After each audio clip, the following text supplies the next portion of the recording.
For 100 years, the galaxy dismissed humanity as a biological footnote. They watched with derision as Earth stumbled into the stars using primitive combustion and repurposed rocketry. While empires glided through folded space and wielded matter converters, humans were still welding steel and calculating trajectories with error margins deemed laughable. In every council, humans were tolerated only for entertainment, quoted in jokes, featured in uplift documentaries, occasionally hired as test subjects for disposable tech. Their first ships arrived late, scarred, and undersupplied, always breaking down near ports, causing diplomatic delays. Their languages were considered guttural. Their physiology was called unevolved. The phrase, "don't go Terran," became slang for trying too hard with too little. Humanity listened, recorded, archived. They took the laughter and stored it away. Then they vanished. Not all at once, but gradually. Terran representatives stopped attending trade summit. Human colonies withdrew from open communication relays. Earth's channels turned to static. Alien scouts sent to investigate returned with images of silence. Orbital junk, inactive satellites, cold cities. The consensus was clear. They had collapsed under their own incompetence. Some pitted them. Most moved on. What the galaxy didn't see were the redirected asteroid belts mining trillions of tons of ore. They didn't detect the quantum-shielded shipyards built into the crust of Luna. They didn't know every human satellite was decommissioned not out of failure, but secrecy. While the rest of the galactic powers chased aesthetic perfection and centralized AI governance, humanity decentralized, disappeared, and dismantled its own image. The first hint came when a Graal merchant fleet entered the Sol system and never returned. 11 cargo ships, 2 war escorts, all vaporized within a fraction of a second.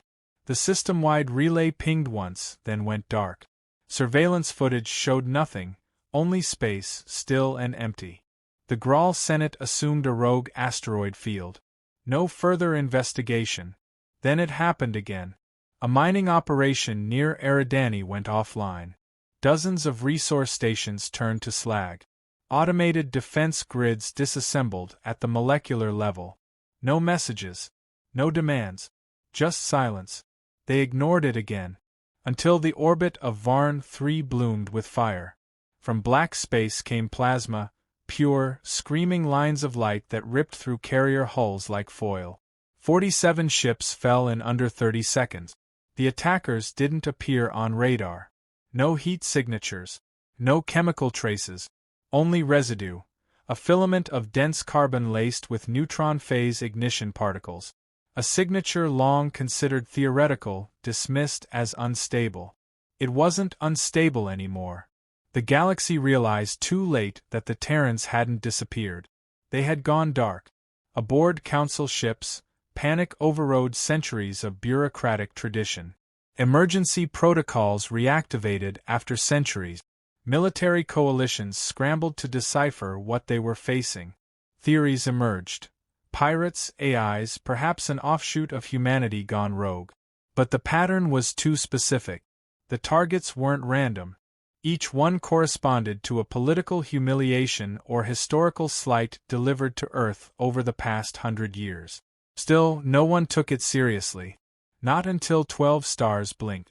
Across the inner arms, major trade networks lost contact with systems simultaneously. Surveillance relays showed geometric formations.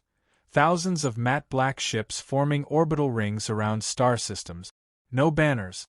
No insignia. Just positioning, precise and cold. The image spread like a virus. Analysts confirmed it. Each formation contained exactly 5,000 warship. Identical design. Plasma-based propulsion. Emissionless heat dispersion. Gravitational disruption fields so tight they warped nearby comet. The ships didn't fire. They didn't broadcast. They watched. Military fleets approached cautiously. Probes were sent, most intercepted mid-path. A few made it close. Data retrieved from their final bursts revealed disturbing insights. Human ships had no windows, no visible crew modules. Every vessel operated with redundant controls, each section able to function independently even if severed. Weapon systems were modular and redundant, rotating through plasma bursts, rail kinetics, and an unknown red spectrum beam that didn't leave debris, just shadows. In every case, the human vessels responded not to movement, but intent. Analysis revealed something chilling. Human AI had evolved not to mimic consciousness, but to predict it. Enemy strategies were intercepted before formation. Attack vectors collapsed before engagement. Tactical models rewritten live mid-conflict. What began as mocking jokes among galactic circles turned to fear-laced analysis.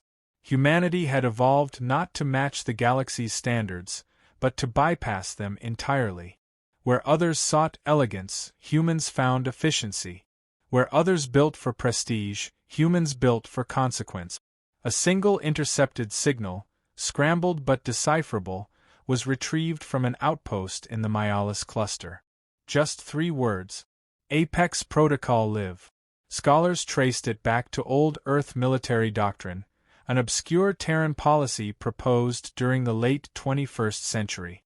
A hypothetical contingency.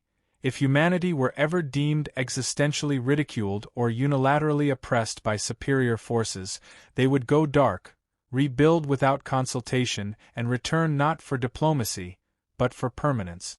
The galaxy's mistake wasn't their power. It was their arrogance. In the dark, humanity had not only advanced but redefined warfare. Plasma, once considered an unstable power source, now fueled every vessel. FTL reliance was replaced with folded space compression drives. Entire fleets launched not from spaceports but from mobile planet cores. Each ship ran without a command hierarchy, without a single point of failure. Every soldier was trained not as a specialist, but as a system, capable of rebuilding, reprogramming, and retaliating on instinct. The ships didn't broadcast warnings. They didn't declare war. They moved with purpose, not rage, as if fulfilling a contract long overdue. And so, around 12 stars, 5,000 Terran vessels waited. Inside the galactic capitals, meetings ran without sleep. Plans drawn, redrawn, discarded. Civilian broadcasts were hijacked by fear-driven speculation. But amid the chaos, one message appeared across every galactic channel, unmarked, monochrome, composed of one pulse of deep space code. Observe.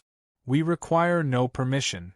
There were no demands, no list of reparations, no ultimatums. The ships never moved beyond the orbital line. But the message was clear. The galaxy had spent a century laughing. Now it was silent, and humanity was orbiting their stars. Across 12 star systems, the silence grew heavier than any declaration of war. Alien fleets amassed at the edges, but hesitation paralyzed them. Tactical analysts from every quadrant failed to model effective countermeasures. Probes returned only fragments. Plasma trails, temperature voids, structural residue with atomic configurations impossible to replicate. Entire weapon classes rendered obsolete overnight. Some factions proposed diplomacy. Others pushed for immediate retaliation. But no one acted, because no one understood what they were facing. A single attempt was made. In the Vala's sector, a coalition of 3 empires deployed a fleet of 2,000 warships. Tested weapons, known champions, multi-tiered formations with quantum-linked coordination. They approached slowly, announced themselves, sent warnings, gave ultimatums. No reply. Then, precisely 47 seconds after breaching the Terran perimeter, the battle ended. Human ships didn't reposition. They didn't maneuver. They simply fired. Plasma arcs bending space, bypassing traditional defenses, melting ships from core to hull before signals could be sent. The entire alien fleet was erased. No survivors. No debris large enough to identify command structures. Only one echo on the frequency bands, a cold monotone pulse repeating the same 3 words, "This is notice." The galaxy responded with desperation. Propaganda campaigns launched to label humans as aggressors, threats to galactic stability. Civilian channels aired dramatized histories of the Terran tantrum. But facts spread faster than fiction. Civilians from nearby systems posted footage. Streams captured human vessels ignoring unarmed ship. Medical freighters allowed to pass unchallenged. Evacuation lanes left open. Not a single colony attacked. No cities bombed. No biosignatures targeted. The message became unavoidable. This wasn't genocide. It was demonstration. 12 stars. 12 regions of historic insult. The message was surgical. Calculated. Not a rampage, not conquest. Proof of reach, resolve, and readiness. Alien governments scrambled internal memos, requesting translation of Terran military texts long considered obsolete. Fragments of 21st century doctrine resurfaced. Decentralization. Self-healing war structures. Psychological escalation through restraint. The terrifying possibility arose. Humanity never wanted to win a war, they wanted to redefine what winning looked like. With no official contact, factions started sending emissaries. Drones, encrypted packets, symbolic gift. All were intercepted. None acknowledged. Silence held. The formation remained, 5,000 ships per system. Always equidistant. Never deviating. A presence too calm to be threatened and too still to be bargained with. Then the broadcast arrived. It wasn't visual. It wasn't a voice. It was a low-frequency pulse delivered across every channel, translated automatically into every known language. 3 seconds of static. Then text. You ridiculed. We remembered. You denied. We adapted. You pushed. We prepared. Another pause. Then. This is not vengeance. It is calibration. In the diplomatic halls of the Irian Compact, a senior tactician collapsed. The phrase matched an archived document from Earth's early space era, a strategy called dominant presence. The objective wasn't to destroy the enemy. It was to remove the concept of resistance, not through fear, but inevitability. Across the systems, civilian populations were evacuated voluntarily. Not by order, but by instinct. Planets turned inward. Broadcasts ceased. Life paused under the orbiting shadow of Terran intent. No force fields were raised. No further attacks were launched. And still, not a single Terran ship moved. But every now and then, one ship would power cycle. Just enough for a pulse to be registered. A reminder. A heartbeat. A signal that the watch continued.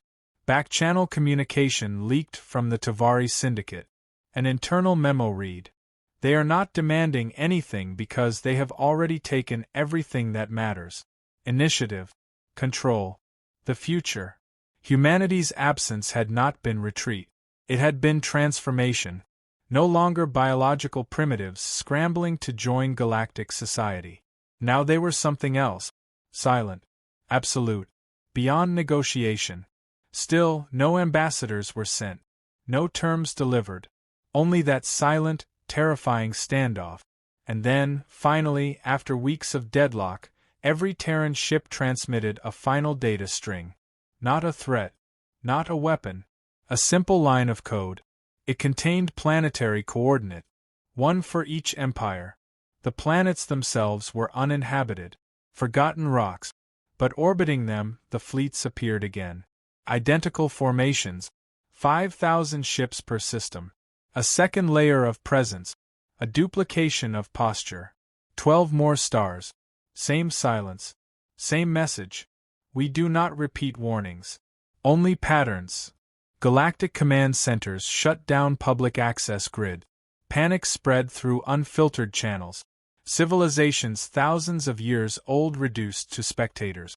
No longer laughing. No longer planning. One final message echoed across deep space. No visuals.